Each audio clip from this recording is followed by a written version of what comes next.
যুক্তরাজ্যে আগামী এক দশকে অভিবাসন ও জনসংখ্যা নিয়ে বড় ধরনের পরিবর্তনের পূর্বাভাস দিয়েছে office for national statistics ONS। সরকারি এই পরিসংখ্যান অনুযায়ী জন্মের চেয়ে মৃত্যুর সংখ্যা বেশি হওয়ায় ভবিষ্যতে জনসংখ্যা বৃদ্ধির প্রধান উৎস হবে অভিবাসন।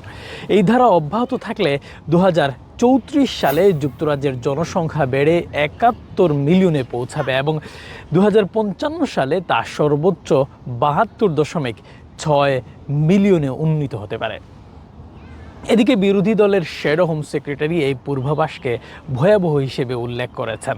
তিনি দাবি করেছেন, ব্যাপক অভিবাসন দেশের অর্থনীতি, জনসেবা এবং আবাসন ব্যবস্থার উপর চাপ সৃষ্টি করছে। তার মতে ভবিষ্যতে কঠোর সীমা নির্ধারণ করে অভিবাসন নিয়ন্ত্রণ করা প্রয়োজন এবং কম দক্ষ শ্রমিকদের প্রবেশ বন্ধ করা উচিত।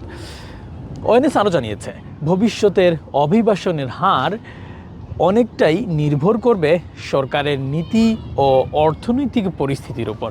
কঠোর নীতি গ্রহণ করা হলে 2034 সালের মধ্যে নেট অভিবাসন কমে 1.1 মিলিয়নে নামতে পারে। অন্যদিকে নীতিমালা শিথিল হলে এই সংখ্যা বেড়ে 4.1 মিলিয়ন পর্যন্ত পৌঁছাতে পারে।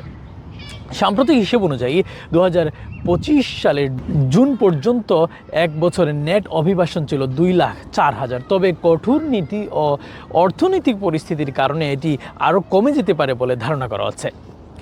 সরকারের পক্ষ থেকে জানানো হয়েছে, ইতোমধ্যে অভিবাসন কমানোর পদক্ষেপ নেওয়া হয়েছে।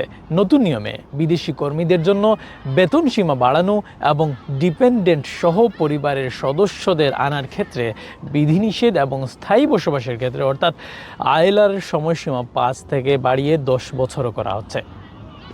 Shariful Islam Chowdhury, N24 news, London.